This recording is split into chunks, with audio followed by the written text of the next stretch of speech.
1014, on 1014, getting ready to read a little bit from Moors and Mexicans, or actually Moors, Mexicans, and other South Moroccan indigents by Taj Tariq Bey.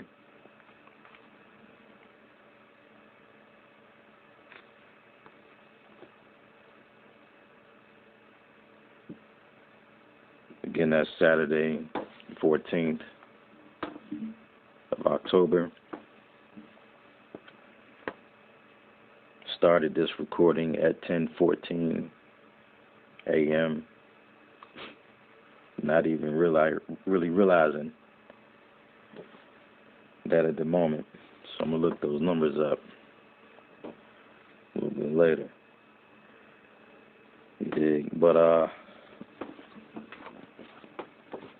right from the break, on the inside cover,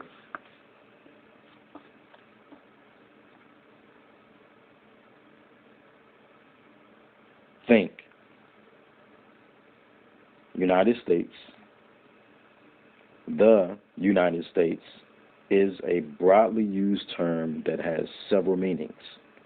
It may be merely the name of a sovereign occupying the position analogous to that of other sovereigns in the family of nations. It may designate territory over which sovereignty of United States extends, or it may be the collective name of the states which are united by and under the Constitution. Therefore, United States is a term which is often used metaphorically and should not be assumed as valid to one entity or another without specific and clear identification. Table of contents: Moors and Mexicans. Moors and Mexicans, etc. Page 3. Truth about the Far East, page 4. Niceno Demo Policy Update, page 6. King Alfred Security, page 8. K.A. Historical Induction, K.A. Political Introduction. I read that quickly. Historical Introduction, Political Introduction. K.A. Energy, K.A. Descriptive Introduction of the Silent Weapon. K.A. page 374. K.A. Preliminary Memo. Societas Republicae y Americanos. Truth and Integrity. Conceptum. Affirmation of Fact Questionnaire. Aboriginal Indigenous Immigrants, Peregrines, Free White People, Geography, Geopolitics, Colonists. That is the table of contents. And continuing on, the Mexican-American War map. Puerto Rico, falsely known as Puerto Rico. Race, misrepresentation. United States, war crimes, indigenous family Mexicans, the continents, the two American continents, Moors, misnamed Indians, and Anasazi, Aboriginals and Indigents of America, divine instructions from the prophet. Another map, American States, Organization of American States, Asia, Asiatics, Affidavit of Fact, Object to Color of Law, Public Declaration, a suit remedy for the people.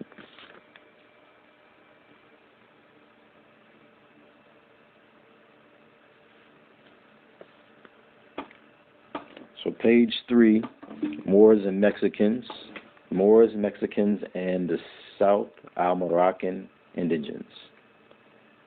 Prime social and political issues about alien and illegal immigrants in North America. Taj Tariq Bey. Where is America? What is America? Who is America? What is an immigrant? Who is an immigrant? What is an indigent? Who are the indigents?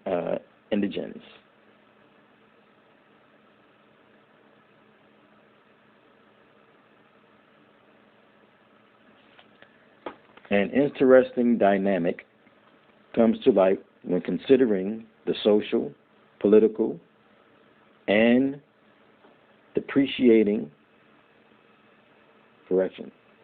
deprecating effects of artificially induced illiteracy of deliberated U.S. demo miseducation. I'm going to repeat that opening sentence. An interesting dynamic comes to light when considering the social, political, and deprecating effects of artificially induced illiteracy and of deliberated U.S. demo miseducation. The elite among the Inquisitionists, being the self-appointed upper class among the European conquerors and colonizers of the Western Hemisphere, have succeeded by way of such institutionalized misinformation strategies to felicitously convince the descendants of the subjugated Moors of the Western Hemisphere to believe that the world was uncultivated and socially and politically disconnected for the most part. This being far from the truth, nevertheless, has had free reign over the hearts and the minds of the natural peoples for generations over.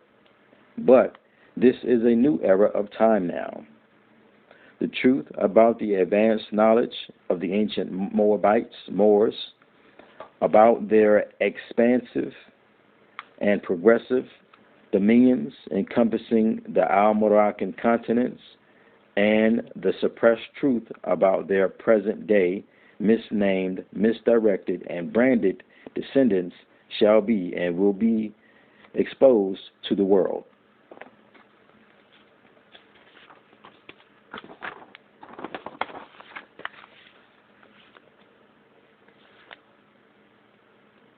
These anthropologic truths absolutely involve the entire North American continent, including Central America, South America, and Americana, the adjoining islands. All of these lands and the aboriginal and indigenous natural peoples of the Western Hemisphere collectively are direct and mixed descendants of the ancient Moors, the ancient ones. The prime social and political issues about alien and illegal immigration in North America is applicable to all the South Al-Moroccan indigens and natural peoples. And so the title of this present writing is called Moors, Mexicans, and South Al-Moroccan Indigens. The truth about the Far East. The rulers and scholars of the world know, and we, the Aboriginal / indigenous Moors, know that the European colonial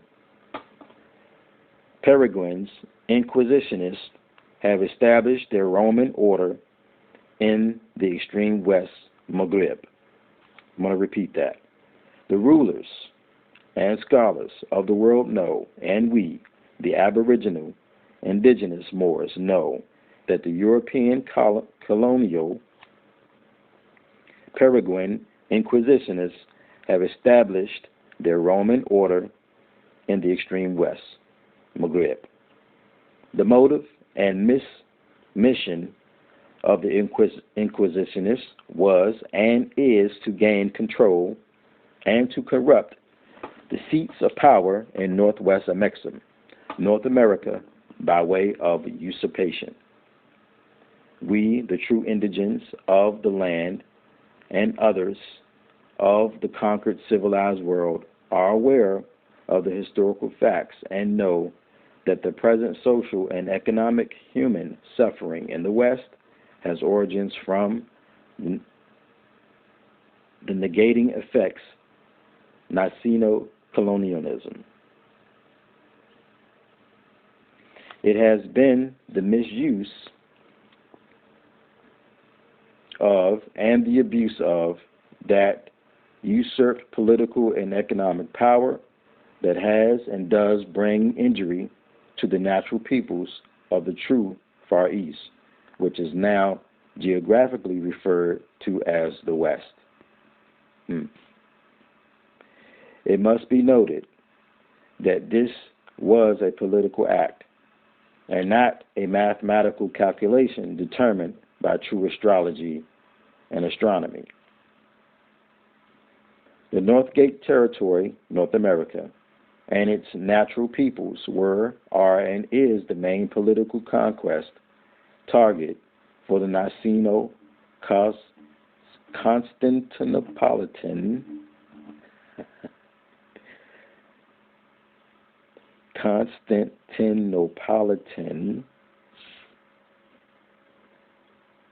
Niceno-Constantinopolitans. This geographical location was anciently referred to as the Fountain of Youth. The Far East, however, that truth of geography and history is not taught in the public schools, nor in any other public institution held under Demo-European control. The ancient truth of the real Far East is that it is located in the zodiac sign Virgo, which reaches its highest degree in the deep waters of Boston Harbor and off the western coast of Florida, the land of flowers, Northwest Amexem, North America. The climax of the zodiac sign Virgo is 189 degrees east longitude, which is geographically far east as scientifically possible. The Demo-European man's 180-degree meridian, the international dateline, is politically motivated geography as drawn up by them in 1884. The true and natural people of the Far East, the dark-skinned, thick-lipped, kinky-haired Moors, now, with ignorance, agreeing to calling themselves Negroes, have by primogeniture responsibility the burden of returning to truth and to civilization.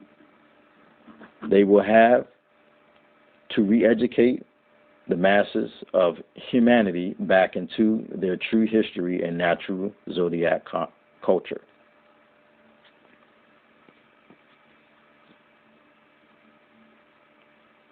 The pale-skinned, Paleolithic,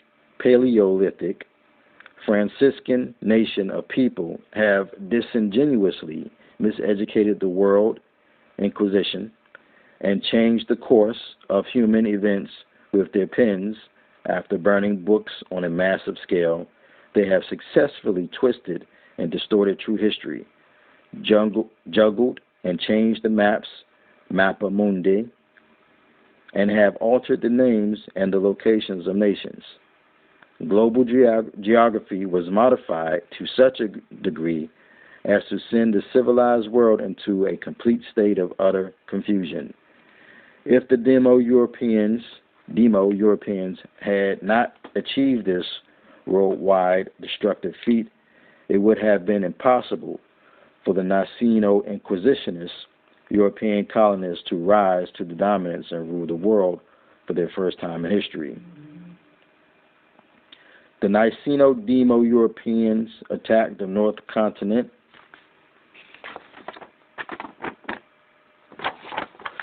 with forced servitude, land thefts, William Lynch philosophy, and the Christian black codes. They attacked the South Continent with the churches commissioning the conquistadors, achieving forced servitude and land thefts. These are major undertakings which culminated with the natural peoples of the Far East being called the West and falling under the rule of the Niceno-Demo Europeans. This history, amongst other events, must be known in order for the common natural peoples to understand the anti-social motives, actions, and policies which continue to emanate from the Europeans who established pseudo-government orders on the lands, Americas, which are not their own.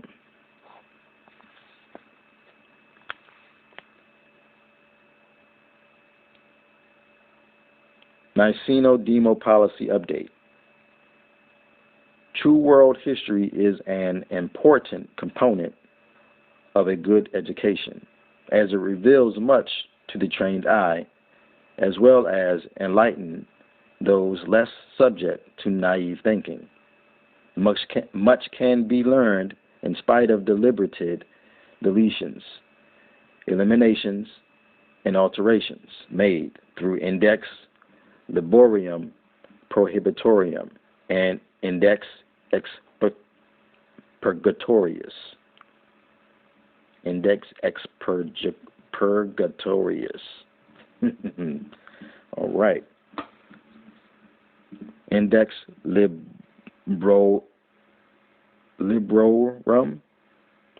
Prohibitorium.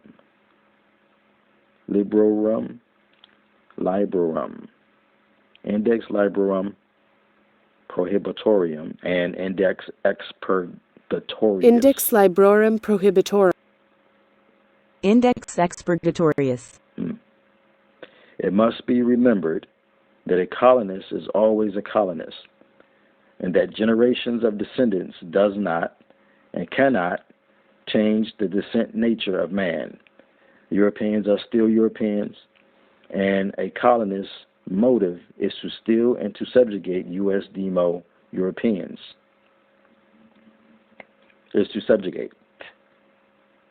U.S. Demo Europeans' political policies, actions, and attitudes reflect the same.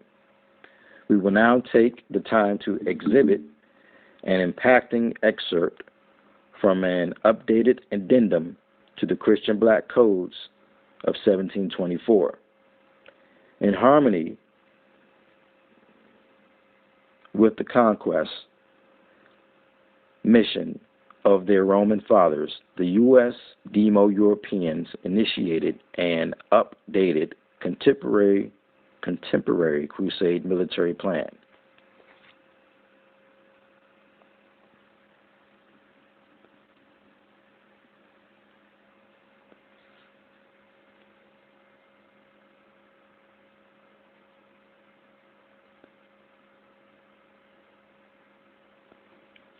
This conquest and subjugation maintenance strategy was officially classified as top secret. It is codenamed Silent Weapons for Quiet Wars, Introductory Programming Manual, Operations Research, Technical Manual, TM SW7905.1. Executive Order Number 11490, the King Alfred Plan.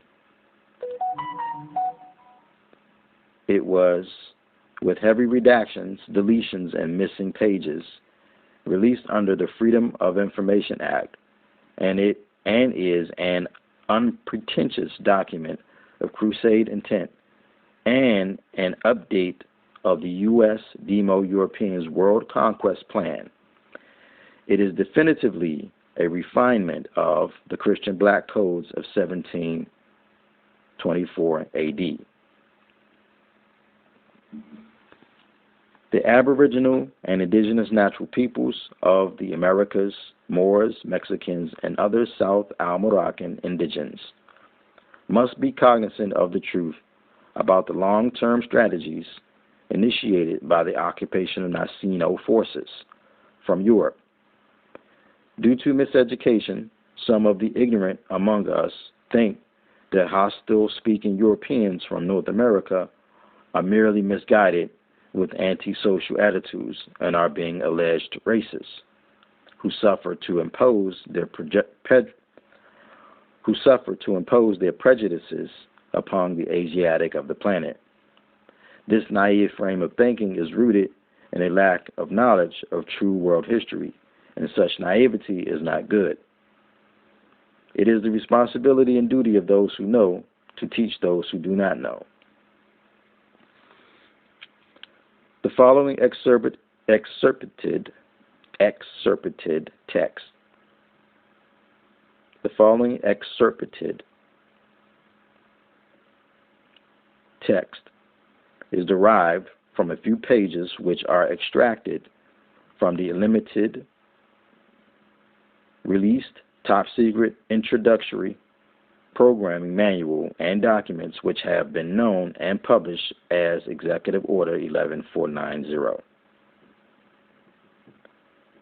Executive Order 11490, October 19, 1969, the King Alfred Plan, the Rex 84 Plan, concentration camps, Executive Order 11490 expanded, top secret, silent weapons for quiet wars, introductory manual, operations research, technical manual, TM SW 7905.1. The U.S. Demo-Europeans do not want the already miseducated natural peoples to figure out the fact that the Crusaders never ended their intent to dominate and destroy the Aboriginal and indigenous peoples' families, and to thwart their ability to sustain a stable economy among themselves.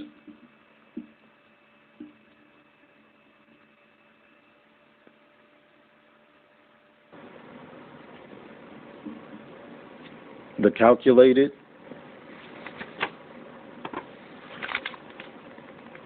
manipulation and chicanery is intended to compel the Aboriginals into submitting to color of law and to sanction color of government. To achieve these ends, the U.S. Demo-Europeans devised King Alfred. The excerpts are typed in italics. King Alfred, page 3 and 4. Security. It is patently impossible to discuss social engineering or the automation of a society, i.e., the engineering of social automation systems, silent weapons,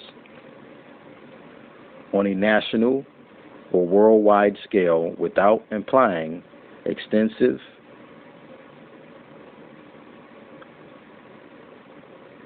objectives of social control and destruction of human life, i.e., slavery and genocide. This manual is in itself an analog declaration of intent.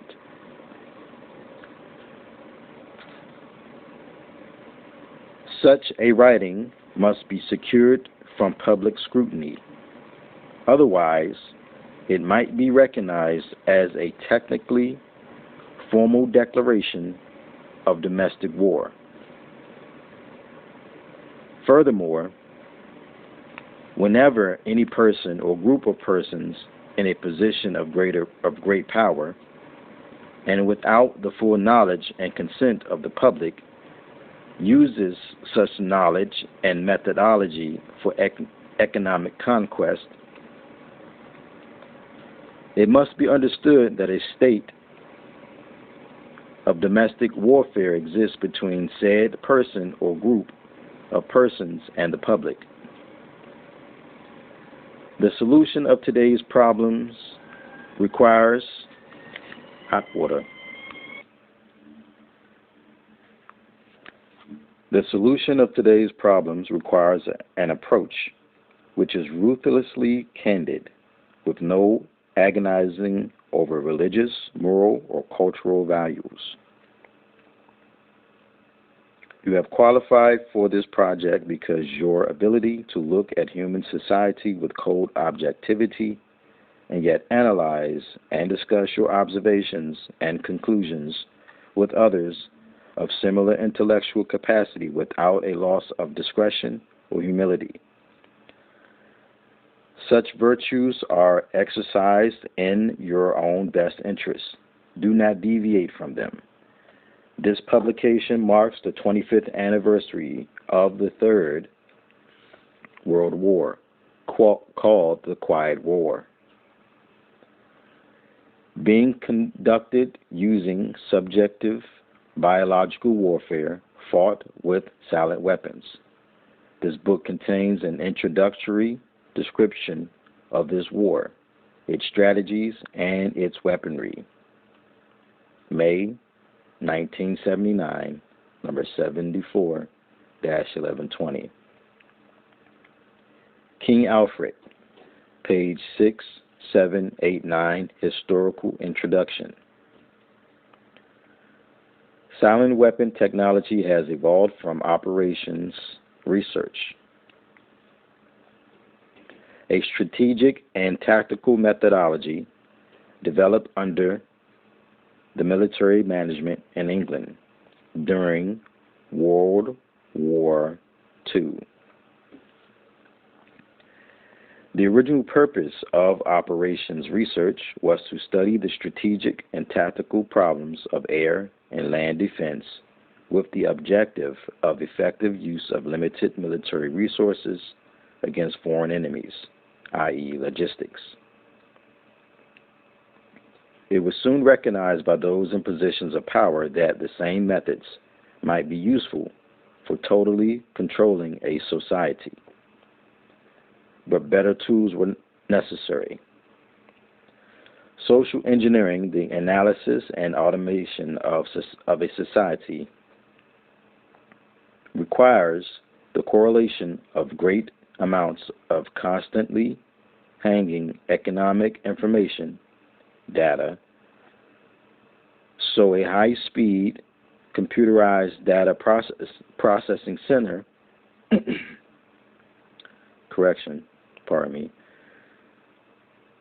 So a high-speed computerized data processing system was necessary, which could race ahead of the society and predict when society would arrive for capitulation.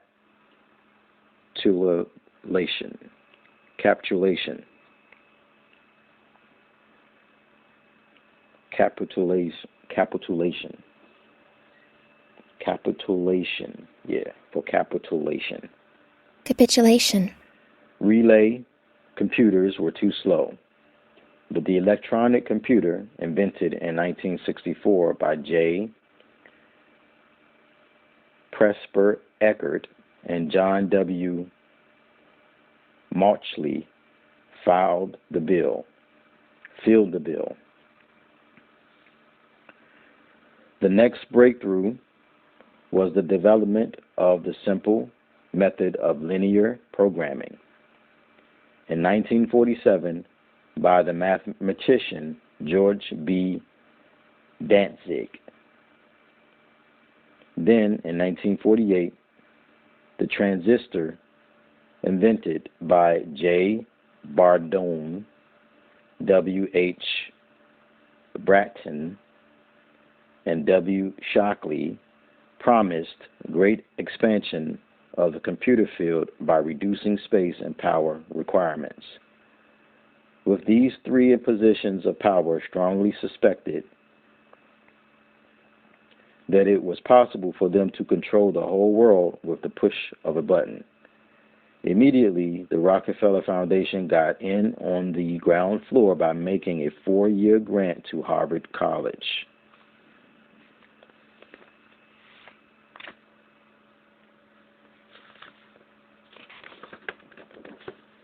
Funding the Harvard Economic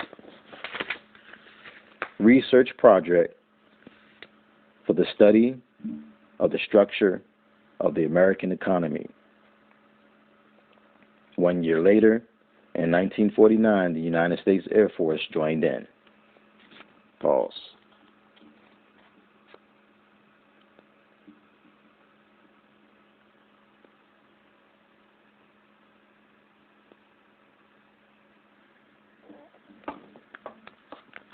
In 1952, the original grant period terminated, and a high-level meeting of the elite was held to determine the next phase of social operations research.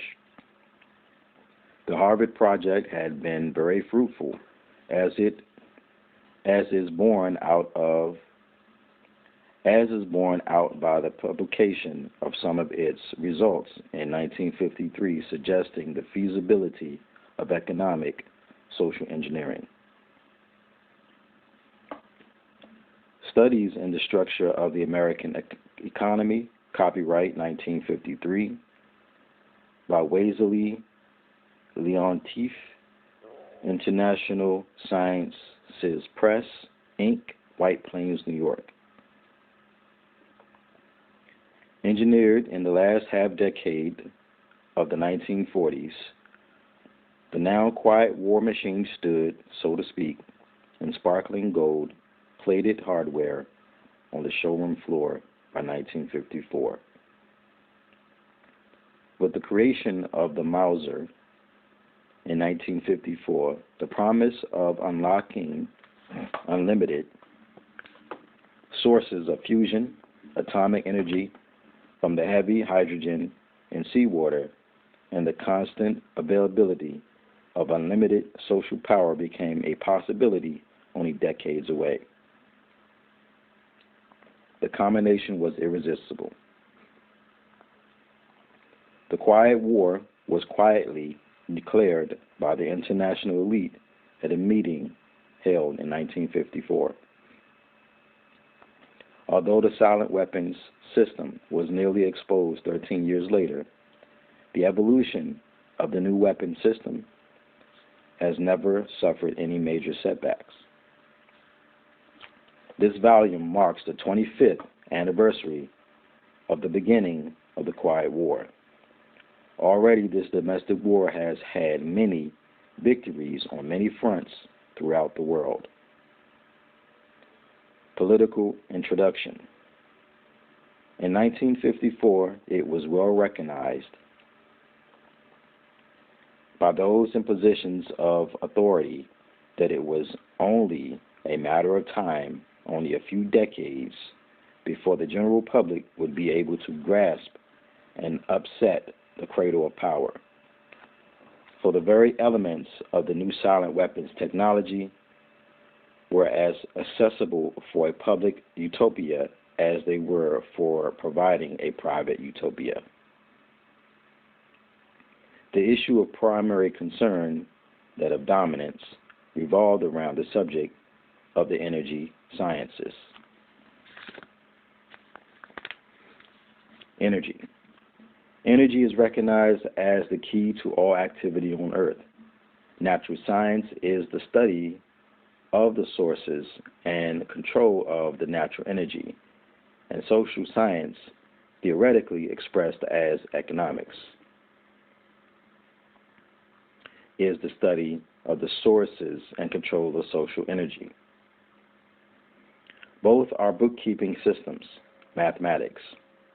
Therefore, mathematics is the primary energy science, and the bookkeeper can be king if the public can be kept ignorant of the methodology of the bookkeeping. All science is merely a means to an end. All science is merely a means to an end. The means is knowledge. The end is control. Beyond this remains only one issue. Who will be the beneficiary?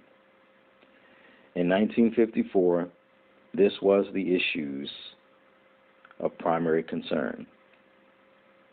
Although the so-called moral issues were raised in view of the law of natural selection, it was agreed that a nation or a world of people who will not use their intelligence are no better than animals who do not have intelligence. Such a people are beasts of burden and stakes on the table by choice and consent. That's called tacit acquiescence.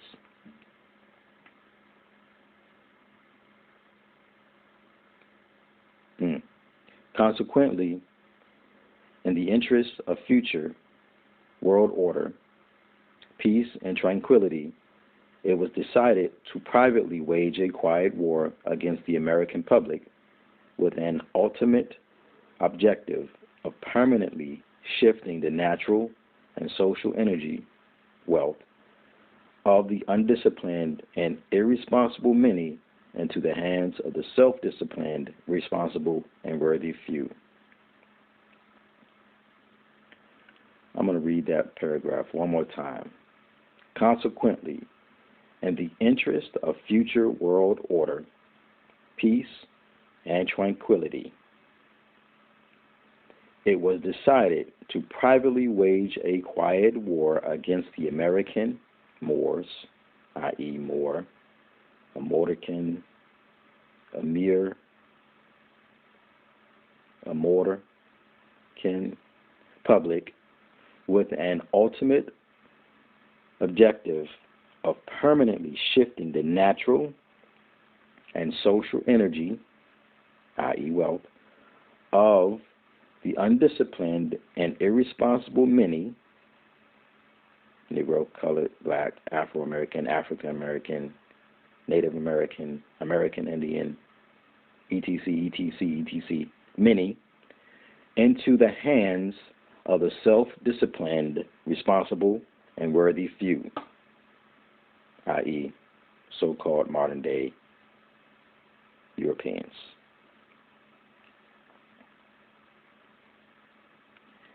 In order to implement this objective, it was necessary to create, secure, and apply new weapons which, as it turned out, were a class of weapons so subtle and sophisticated in their principle of operation and public appearance as to earn for themselves the name silent weapons. Pause. In order to implement this objective, it was necessary to create, secure, and apply new weapons, which, as it turned out, were a class of weapons so subtle and sophisticated in their principle of operation and public appearance as to earn for themselves the name silent weapons. I know I read that twice. In conclusion, the objective of economic research, as conducted by the magnates of capital, banking, and the industries of commodities, goods, land, services, is the establishment of an economy which is totally predictable and manipulatable. In order to achieve a totally predictable economy, the low-class elements of the society must be brought under total control, i.e., must be housebroken, trained, and assigned a yoke and long-term social duties from a very early age before they have an opportunity to question the priority of the matter. Correction.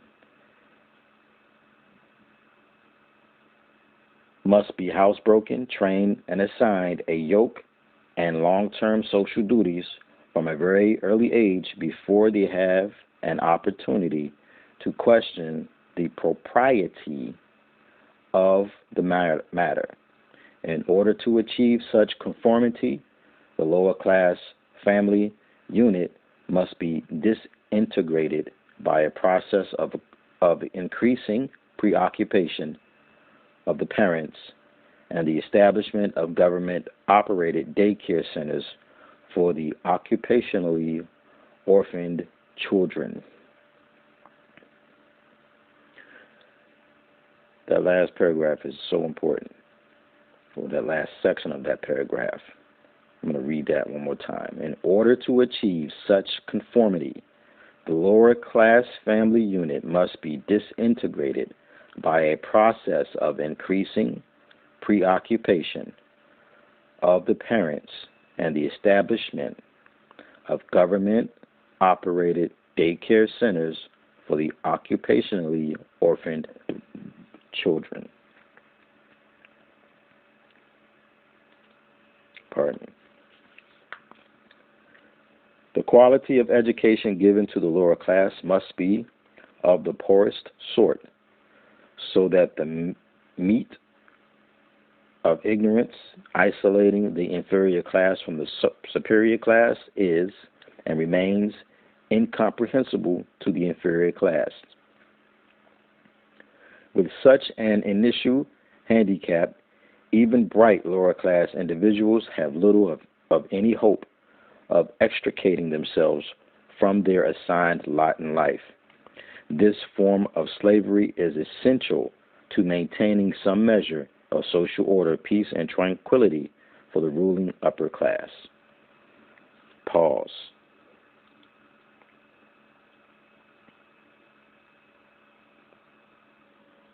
All right, so I'm going to read back through a couple pieces right fast to share my thoughts initially. In conclusion, the objective of economic research, as conducted by the magnates of capital, i.e. banking, and the industries of commodities, i.e. goods, land, services, is the establishment of an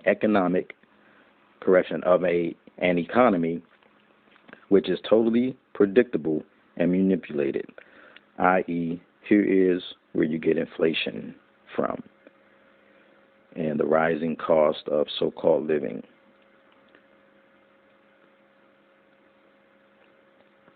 Because as long as you think you have to pay more for a product, for a space, for the same space that it's always been, for the same product that it basically has always been,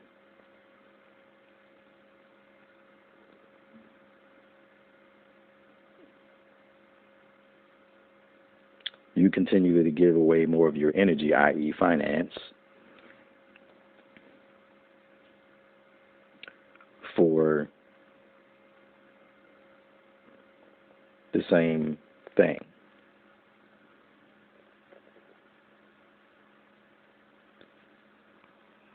In order to achieve a totally predictable economy, the low-class elements of the society must be brought under total control, i.e. must be housebroken, trained, and assigned a yoke and long-term social duties from a very early age,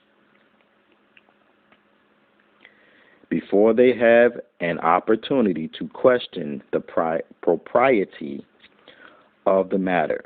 In order to achieve such conformity, the lower class family unit must be disintegrated by a process of increasing preoccupation, i.e. jobs, time spent away from the family unit, teaching the babies, being with the babies, growing them, learning them learning you in a healthy environment.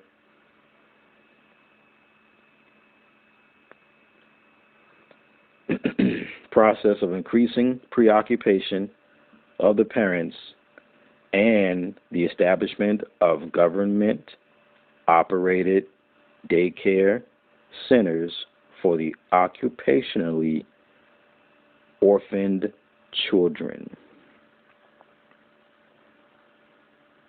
This is also how and why birth certificates became what they are, or are what they are, because a birth record is all that's necessary, and that should be something that the parents, the guardians, the mother and father, let me put it that way, the mother and father should have that record, because they know they created that child, that baby.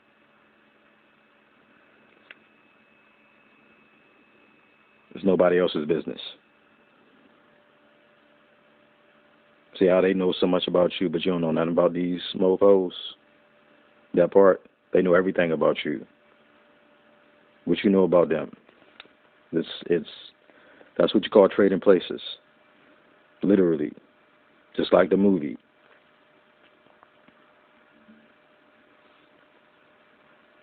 They traded places with you.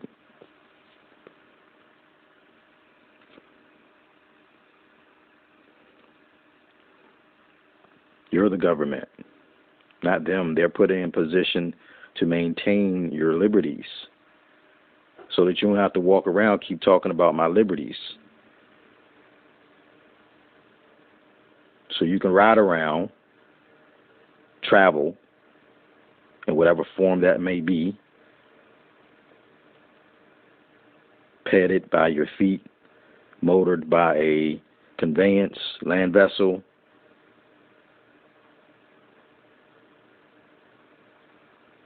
you know what I mean? Locomotion, freedom of movement, the most basic of all rights, to move freely. Do you see how that's taken from you?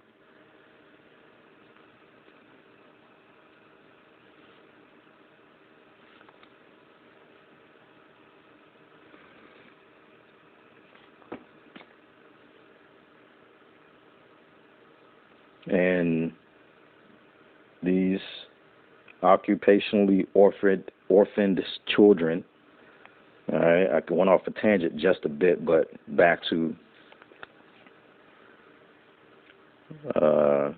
mother and father and the children.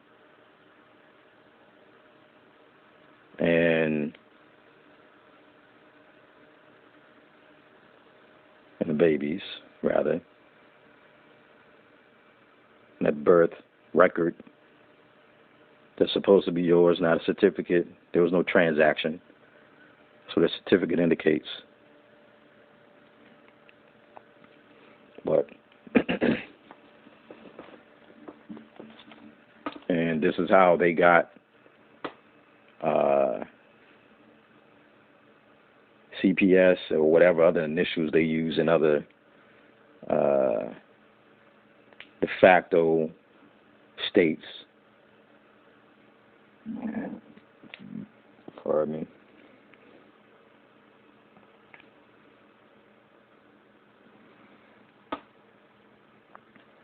The quality of education given to the lower class must be of the poorest sort, so that the meat of ignorance isolating the inferior class from the superior class is and remains incomprehensible to the inferior class.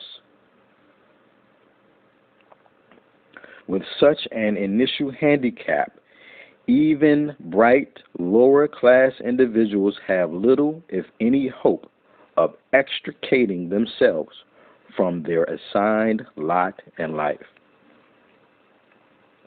This form of slavery is essential to maintaining some measure of social order, peace, and tranquility for the ruling upper class. You know the odd thing about that? You know the sick thing about that last sentence? the sickest thing about that last sentence, the most ill-minded thing in that last sentence,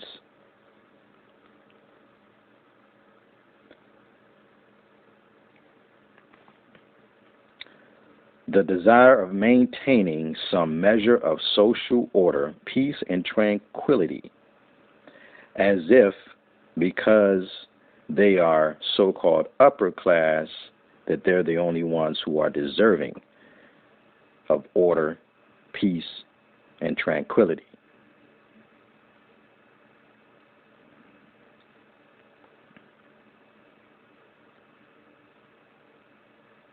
That is so disgusting.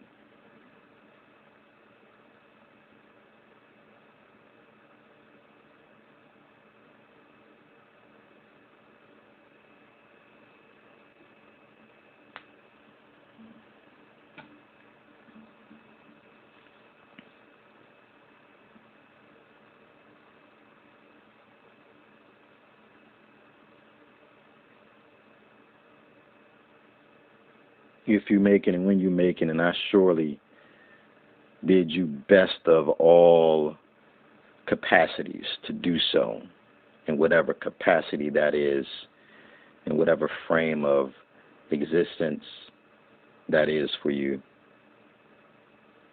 But when you do, don't ever forget that you didn't have that before. Don't ever forget that you should be reaching back in some way, shape, form, or fashion to help somebody else whose lot in life was similar to yours or worse, for that matter.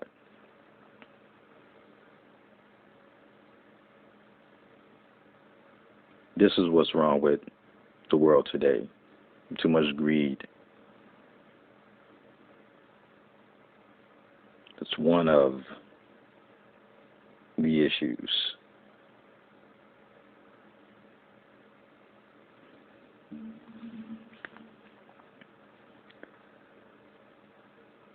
Supposed to be getting through this first part concerning King Alfred. That's when I was going to put this down. Well, I'm almost there. Alright, I ain't got that much further to go. Yeah, page 16, I.E.S.L.A.M. We're on 12 now, so, pardon me. Descriptive introduction of the silent weapon. Everything that is expected from an ordinary weapon is expected from a silent weapon by its creators, but only in its own manner of functioning.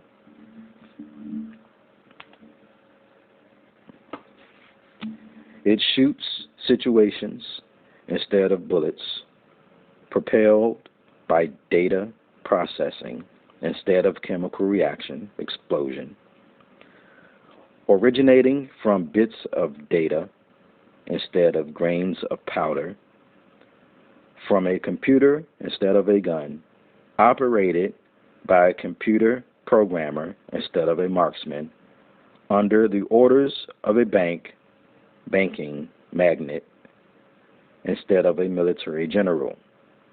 It makes no obvious explosive noises, causes no obvious physical or mental injuries, and does not obviously interfere with anyone's daily social life.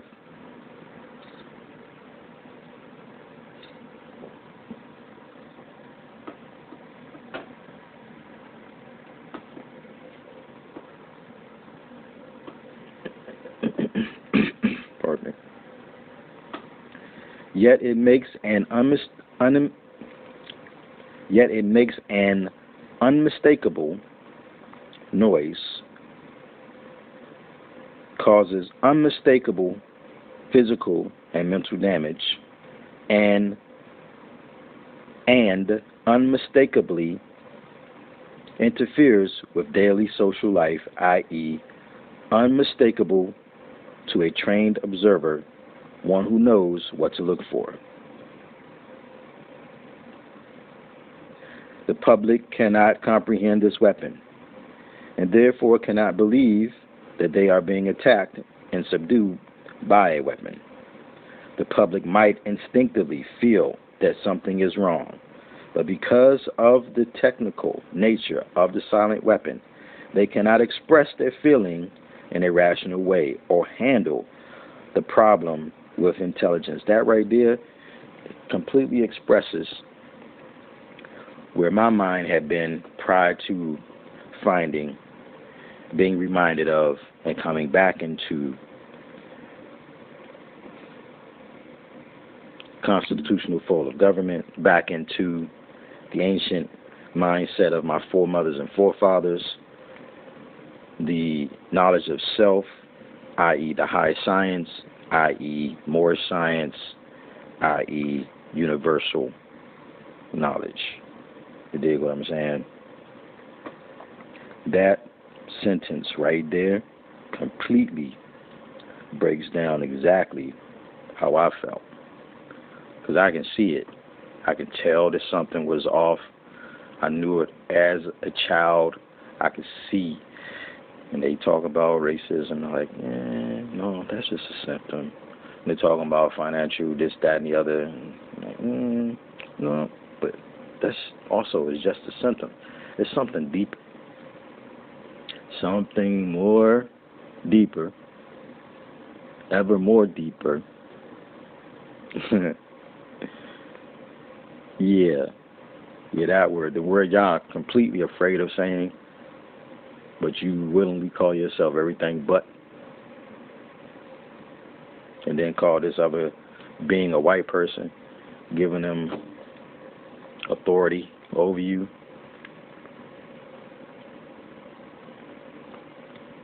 It's tacitly acquiescing. I'm supposed to be highlighting that part. Pause.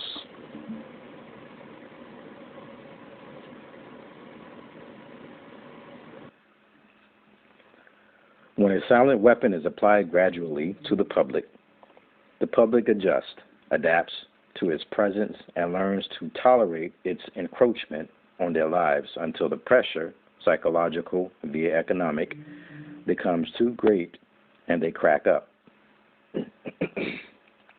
Pardon. Therefore, the silent weapon is a type of biological warfare.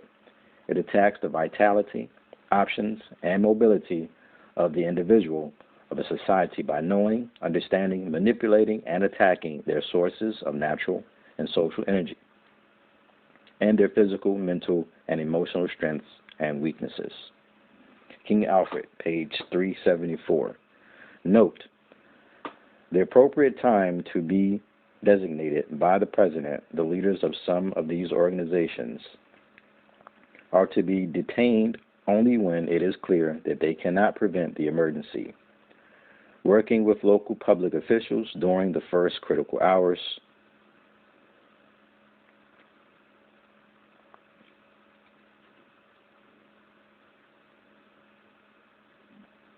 And I read that kind of wrong, as if that was still open. So let's backtrack. Note, the appropriate time to be designated by the President, the leaders of some of these organizations are to be detained only when it is clear that they cannot prevent the emergency, working with local public officials during the first critical hours.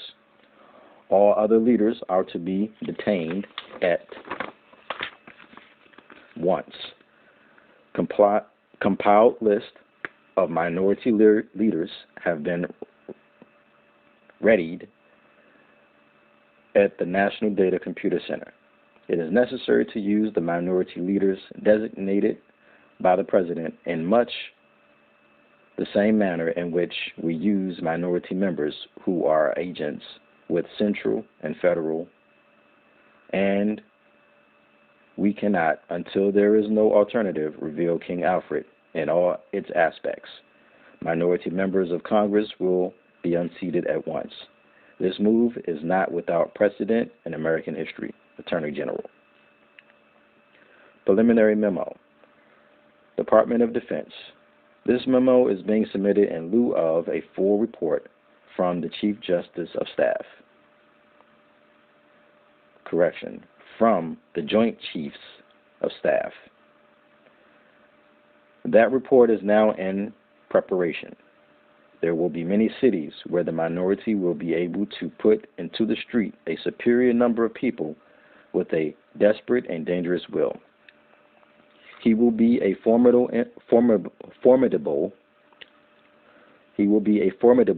enemy, for he is bound to the continent by heritage and knows that political asylum will not be available to him in other countries. Repeat. He will be a formidable enemy, for he is bound to the continent by heritage and knows that political asylum will not be available to him in other countries. Why? Because you are home. You are the American, Amir, Rican.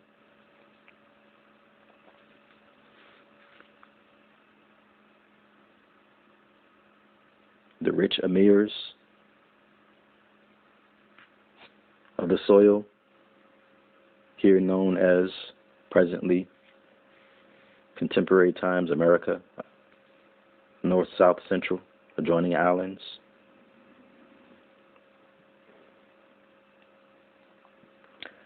The greatest concentration of the minority is in the Deep South, the Eastern Seaboard, the Great Lakes region, and the West Coast. Notice how all of the interior, the farming land, is not where we're concentrated anymore. Usually that would have been where we were in heavier concentration.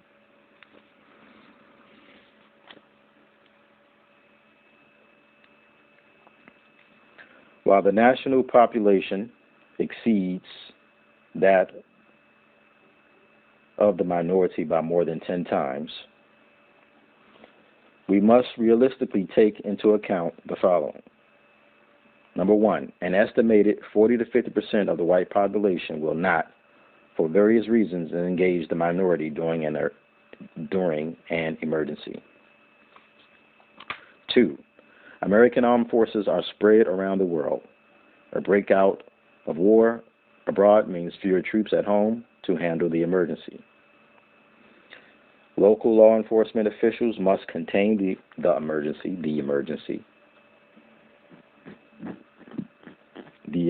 until help arrives, though it may mean fighting a superior force. New York City, for example, has a 25,000-man police force, but there are about 1 million minority members in the city. We are confident that the minority could hold any city it took for only a few hours. The lack of weapons, facilities, logistics, all put the minority at a disadvantage. I'll repeat that. The lack of weapons, facilities, logistics, all put the minority at a final disadvantage. Since the Korean War, this department has shifted minority members of the armed forces to areas where combat is not likely to occur. With the aim of eliminating, through combat, as many combat-trained minority servicemen as possible. Today, the ratio of minority member combat deaths in Vietnam, where they are serving as advisors, is twice as high as the minority population ratio to the rest of America.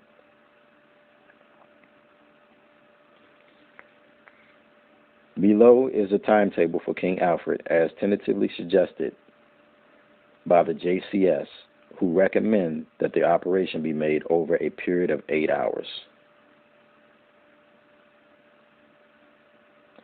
Number one, local police and minority leaders in action to head off the emergency. 2, countdown to 8 hours begins at the moment the President determines the emergency to be national, coordinated, of long duration. Again, that's A, national, B, coordinated, C, of long duration. 8th hour. Number 3, county police join local police. 7th hour. Number 4, state police join county and local forces, 6th hour. Number 5, federal marshals join state, county, and local forces, 5th hour. Number 6, National Guards federalized, held in readiness, 4th hour. Number 7, regular armed forces alerted, take up positions, minority troops divided and detained, along with all white sympathizers under guard, 3rd hour. Number 8, all minority leaders, national and local, detained, 2nd hour.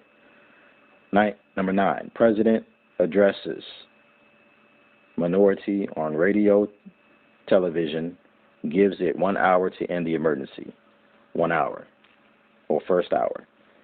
Number 10, all units under regional commands into the emergency. Again, number 10, all units under regional commands into the emergency, 0 hour. 0, committee report.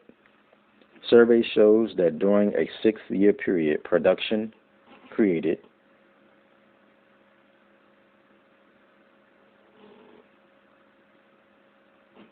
is that 9 million?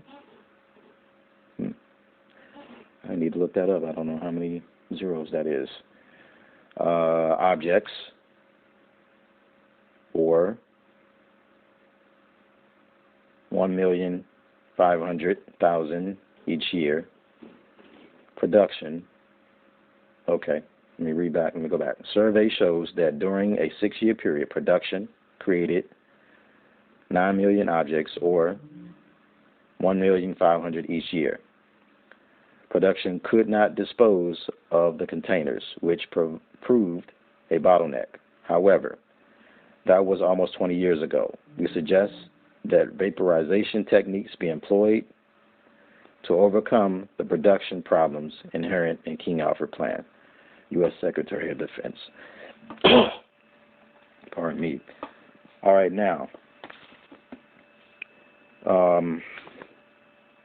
yeah, I'm going to stop right here. That's page 16 before we get to the rest of page 16. But that was all concerning the King Alfred Plan, Rex 84, quiet weapons for silent wars, or silent weapons for quiet wars. Yeah, that's what it is, silent weapons for quiet wars, right?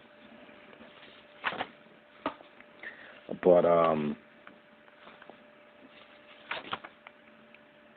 there's a whole book for that, and I gave my copy away, but I'm definitely going to order me another one. Much of what I just read for you is a lot of what I highlighted, many portions of that in that original copy that I had. This is some very important information. And again, Freedom of Information Act, Rex 84, King Alfred Plan, number 11490.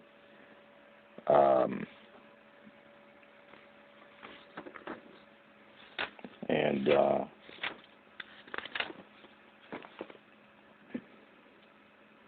silent weapons for quiet wars. Yeah. So I want to look into that. October 19th, 1969. And when do you know, that's what, 5 days away from today, in fact, being the 14th. And that was in 69, so 79, 89, 99, 2009, 20. They're coming up on 50 years.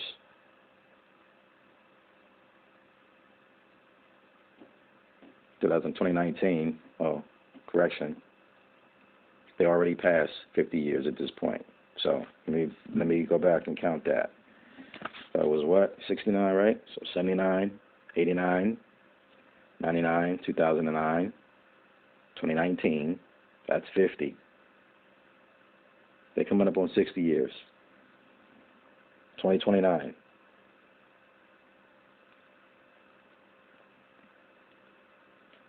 bro, they're coming up on 60 years of doing this to our people so strategically. But what you need to know is that the methods of warfare and planning and strategy, this is not something that they were wise enough to figure out. These are old moves and programs used by the Aboriginal indigenous, i.e. Moorish inhabitants, the world over. Because everywhere you go, you actually see my people. On every continent, across this plane of existence called Gia, or Mother Earth, or Pangea at one point. I think the other one was, the other supercontinent was Gowanda or something like that. But we've always been here, all right? And, those mighty empires that you hear about, Carthaginian and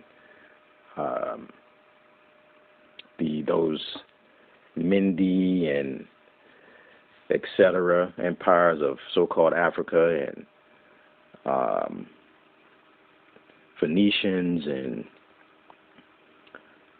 so many more, so many more. All of them, every last one of them, are from the root of the original people, by which we've been known by many names in existence. And our most recent, and if you don't think more is ancient, then you will find that in the hieroglyphs. Get the book by Wallace E. Budge, his breakdown of the hieroglyphs. And I'm fairly sure, and I think I'll do that eventually, is check out other so-called historians of Egyptology. There's nothing real about Egyptology, but that's Tamaria, or Tamari, if I'm not mistaken. Here's Tamaria. But anyway, yeah, you get the point. The term Moor ties you to land, history, and culture. Literally, land, because the word Moor also ties you to marsh areas. It's literally a term for marsh areas. All right. To moor a ship to dock. And those are just the ones that I can remember right off the top of my head. And in so-called Egyptian hieroglyphs, there's other variations of the word Moor, Mer, etc., that deals with moving water, etc. So, hey, when I explain to you that we are more than just some Negroes, some black people, some colored people, NBCs I like to call them. When I tell you that there is a brother who came around in the 1900s and started providing to you information as relates to who your ancestral connections are and what that means for you being descendants of those natural people on the land of America, because it's a continent and with an isthmus and several islands, both Pacific and Atlantic, that ties back to people before the earthquake that gave you the Atlantic Ocean, that most likely drowned the place of Atlantis.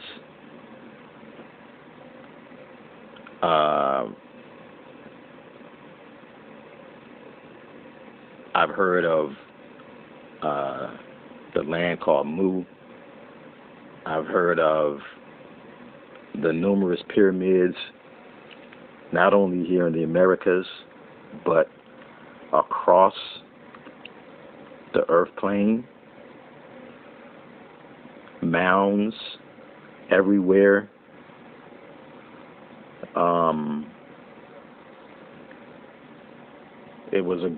Is a global culture, and we've always been here.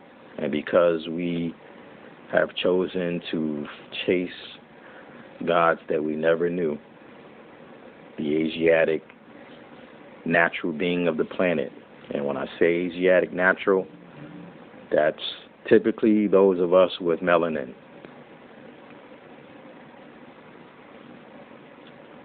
All right.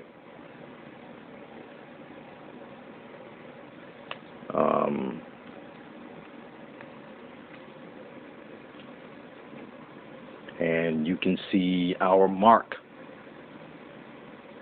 even on the pale skin, especially those with dark hair and dark eyes. Those are closerly related. You know, those are the direct results of the splicing, the genetic mixing, test tube baby, what else? They like to make you think that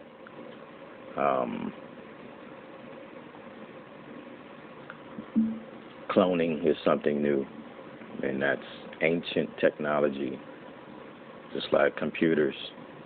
It's not new. That's ancient technology. Electric vehicles, electricity.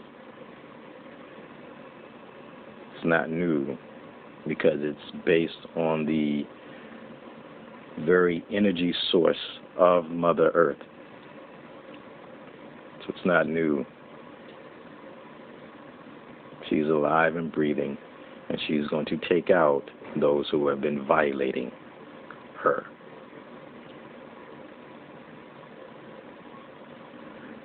That's it for this Saturday, and I'm going to close out. Supreme honors to the Prophet, Noble Drew Ali. I give thanks. Honors to all my brothers and sisters out there doing the work.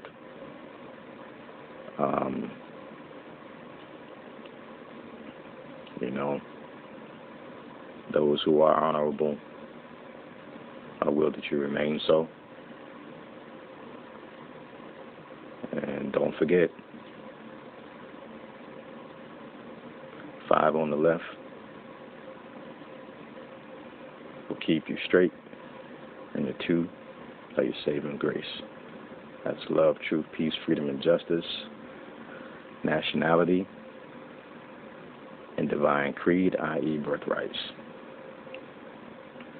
I am R.H. Salim Bey, or Ronnie Haim Salim Bey.